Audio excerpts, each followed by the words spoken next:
अजित पवार यांच्या अपघाती निधनानंतर अतिशय धक्कादायक गोष्टी आणि महत्त्वाचे जे काही पुरावे आहेत ते आता समोर येऊ लागलेले आहेत. मग अजितदादा कुठे गेले असाच प्रश्न अनेक लोक उपस्थित करत आहेत. कारण की अमोल मेटकरी यांनी अशा प्रकारचं वक्तव्य केल्यानंतर लोक म्हणत आहेत मग अजितदादा जिवंत आहेत का, मग अजितदादा कुठे गेले.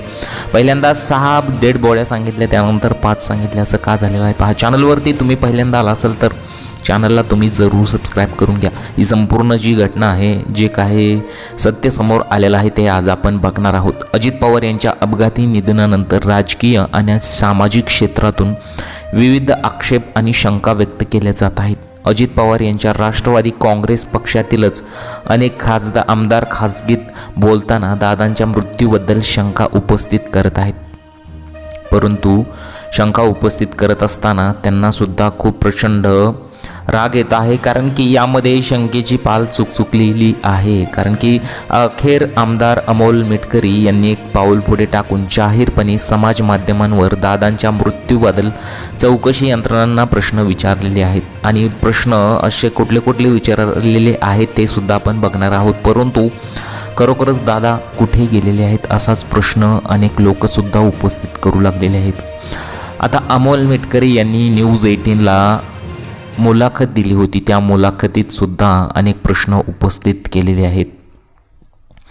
आता अनेक लोकांचं असं मत येत आहे की जर दादा घाईघाईत त्या दिवशी विमानात बसत होते, विमानाने प्रवास करत होते, तर मुंबईमधील तो CCTV फुटेज कुठे आहे, तो CCTV फुटेज सर्वांसमोर यायला पाहिजे, अशा सुद्धा संतप्त प्रतिक्रिया बऱ्याच लोकांनी केलेल्या आहेत.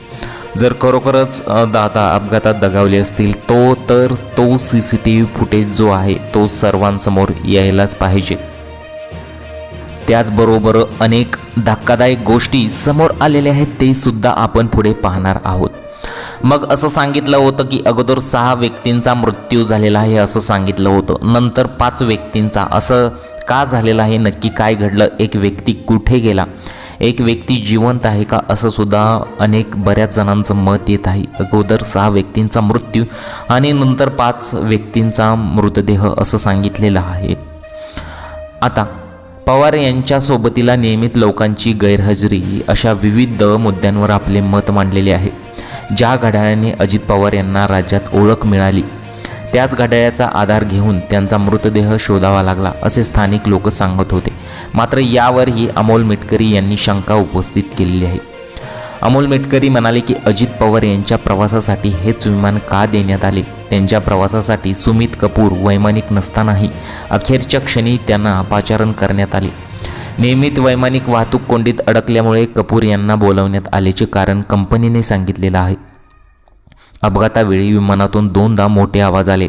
स्थानिक सरपंचाच्या म्हणण्यानुसार या विमानतळावर नेहमी अपघात होतात, परंतु विमानातून येणारा असा आवाज आम्ही पहिल्यांदाच ऐकला. या सगळ्या गोष्टी पाहता शंका घ्यायला वाव आहे. तसेच अपघात घडल्यानंतर विमानाला आग लागलेल्या आगीत अजित पवार यांच्यासह बाकी प्रवासी जागेवरच मृत पावले. मात्र विमानातील कागदपत्रांना काही झालं नाही. ते कागदपत्र खाली पडून विझले असतील, परंतु खाली पडल्यानंतर सुद्धा 5 स्फोट झाल्याचं सांगितलं जात आहे. त्यात सुद्धा कसे काय ते कागदपत्र हे वाचले असा सुद्धा सवाल अमोल मेटकरी यांनी केलेला आहे. अजित पवार यांच्या हातात अधिक घड्याळ असल्याचे सांगितले गेले. मात्र अजित पवार यांचा मृतदेह ज्यावेळी शवविच्छेदनासाठी नेण्यात आला त्यावेळी त्यांचे घड्याळही दिसले नाही. त्या घड्याळाचे काय झाले हे पुढे सांगायला कोणी तयार नाही असे मेटकरी म्हणालेले आहेत.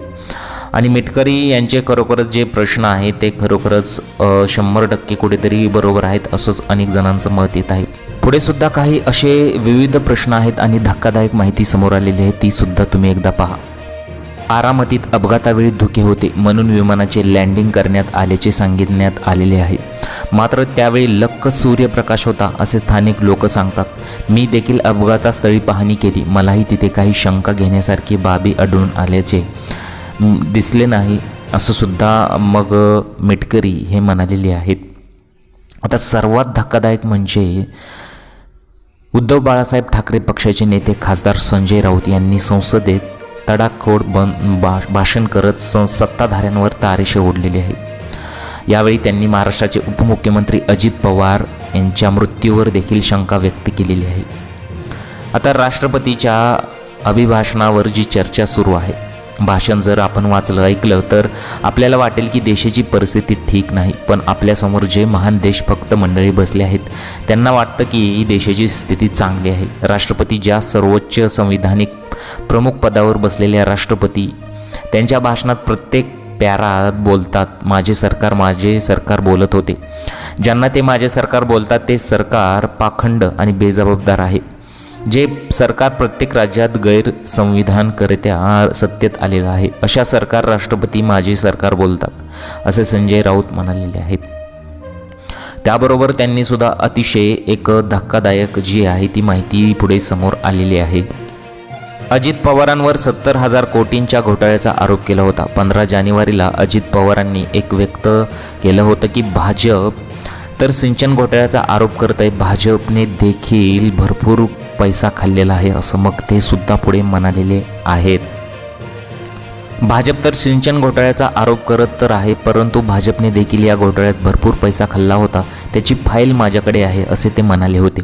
त्यानंतर 10 दिवसातच अजित पवार यांचा मृत्यू होतो.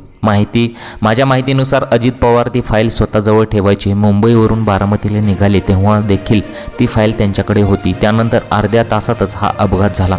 या अपघाताची चौकशी व्हायला पाहिजे, त्यासाठी एक विशेष न्यायालयीन समिती स्थापन करायला हवी. मला हे सर्व पाहून जस्टिस लोया आठवले असं संजय राऊत यांनी व्यक्त केलेलं आहे. तुमचे सरकार लोकशाही पद्धतीने आले आहे. भाजपवाले हिंदुत्वाची गोष्ट करतात, पण आपल्या देशात हिंदू घाणेरडे पाणी पिऊन मरतोय, हिंदू कप सिरप पिऊन मरतोय. त्याचा जर आदरणीय राष्ट्रपतींनी उल्लेख केला असता तर आम्ही त्यांच्या भाषणाचे स्वागत केले असतं असं सुद्धा त्यांनी म्हटलेलं आहे. त्यानंतर बऱ्याच धक्कादायक ज्या गोष्टी आहेत त्या समोर आलेल्या आहेत. जेव्हा अजित पवार यांचं विमान जे होतं आणि त्या विमानात कंपनीचे जे मालक होते त्यांचं ऑफिस दिल्लीला होतं आणि दिल्लीत मग तिथे जे काही AIBचे अधिकारी तिथे पोहोचल्यानंतर अक्षरशः तेथील जे काही कर्मचारी होते ते पळून गेले होते आणि त्यानंतर तिथे त्या गार्डला विचारणा केली असता त्या गार्डने सुद्धा, तो गार्ड प्रचंड घाबरला होता. तो म्हणाला होता की मला माझ्या मुलाबाळांचा विचार करायचा आहे, त्यामुळे मला यातील काही माहीत नाही असं ते गार्ड म्हणाला होता.